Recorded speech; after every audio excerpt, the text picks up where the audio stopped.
Hello, this is Coach Ruckman from www.coachruckman.com. I just wanted to take a few minutes today and talk about the basics of the front of the 3-3, 3-5-3, 3-3 stack, whatever you want to call it. We'll talk just about the front personnel, some of the basic gap assignments, etc.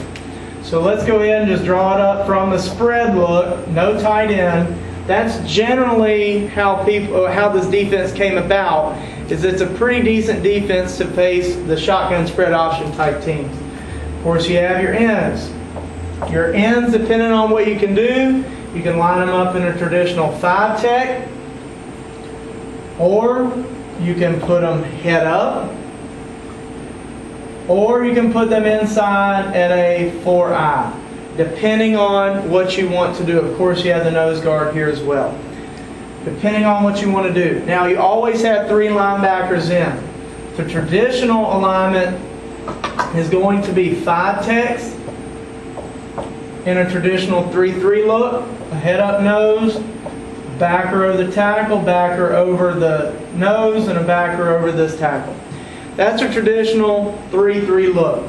Generally from here, gap assignments are nose guard has a gap. Either one you want, it could be a call. I personally like having the nose guard to the strong A gap. That way the backer has the weak A gap, but if they're reading correctly, you have like an extra ability for him to get to the strong side with not a whole lot of blocking options on their part. And I'll draw that up in a minute.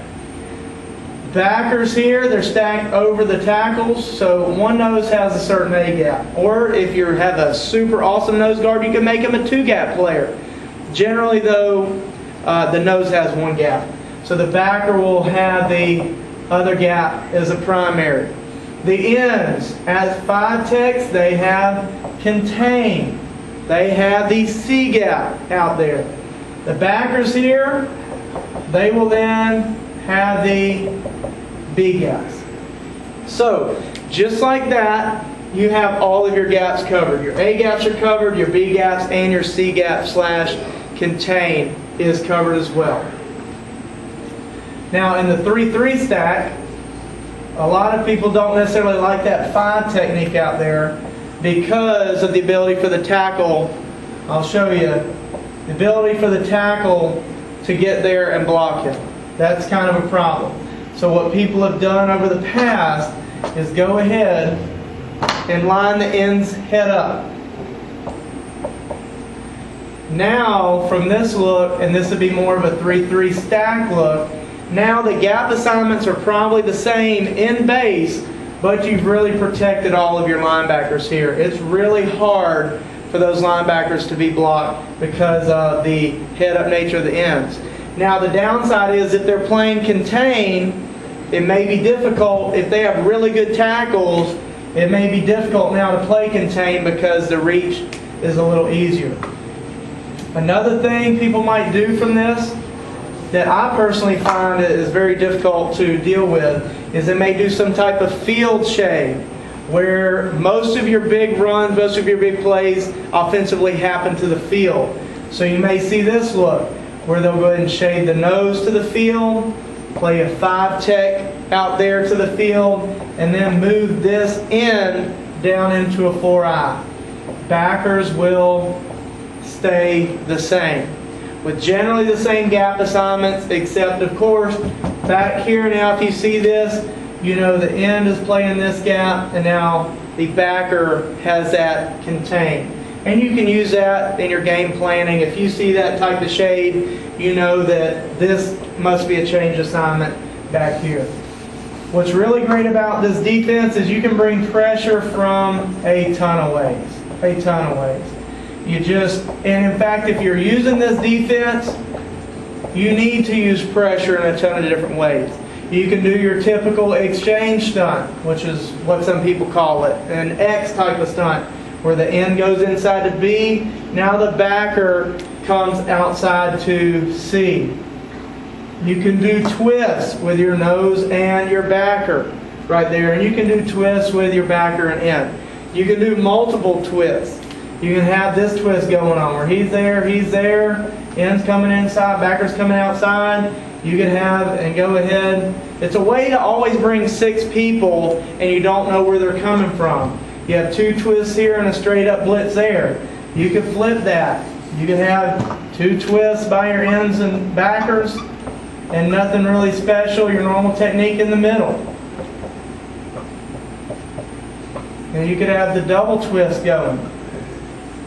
There's all kinds of ways, since they're stacked and since they're close together, you can do all kinds of stunts with these guys. And again, the main thing about the 3-3 is that you can bring pressure from a lot of different places. If you want, some people have these linebackers twisting in here.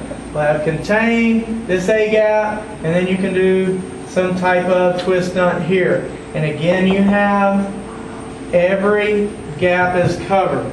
So you have 3 down linemen, 3 backers. A lot of people think, well, wow, we're in a lot of trouble there. But really, you can cover every gap from the 3-3. And in fact, realistically,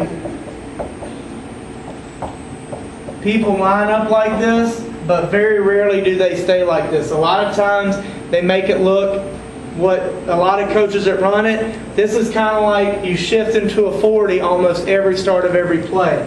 So at the start of this play, you probably bring this guy here through a blitz and him over here to this A-gap. If you look at it, you've kind of shifted into a shaded front.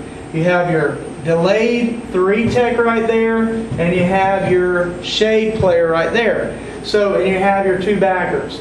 You kind of have given them a 30 look, but because you usually bring one of these backers, it's actually playing a little bit like a 40 as it happens on the field. Another reason these are a great alignment up front, and again I said earlier, and you may have wondered why, is this a great front because everybody's protected and pretty much double teams have to happen in some form or fashion up here. Both of these guards must account for this nose because the nose may come here or may go there. So both guards, you know, this guard can't tee off on him because if he's coming this way, now the center has got a really tough block.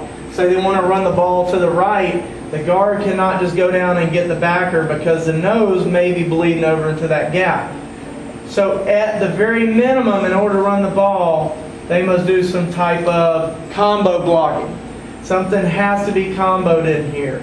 Plus, this player would have to go ahead and step here to honor some type of backside nose threat. Again, what you run into is even though the guards are uncovered, they can't just go and tee off. If they try to block like that, again, you would have to worry about, well, are they twisted? And now you have ends coming free. So even though the guards are uncovered, your ability to bring pressures makes those guards respect the fact that they must either protect against the nose first, and also even if they're supposed to go to the backer, they must kind of protect for that end twist first before they get to the backer. So just like that, with 3 people, with just 3 linemen, you have occupied 5 linemen. They can't just get out to your backers. They must be worried about end twists and nose stunts. So you have double teams on the nose, and the guards must check for twists before they try to get to any backer if they want to get to the outside. So again, that's just the front 6 personnel, how everybody fits in their gaps, some basic little twists you can do, and why with 3 linemen you can cover all those backers and the guards just can't get out of there. Because again, there's too much risk there with the ends and noses doing some type of twist. If you're running this and not blitzing or stunting, you're wasting your time. Now those guards can get out there on those backers. Do a couple twists in there, here and there with the nose and ends, and again, they have to get real passive up front because you just never know where the pressure's coming from. Again, if you need anything, contact me, www.coachruckman.com. Thanks.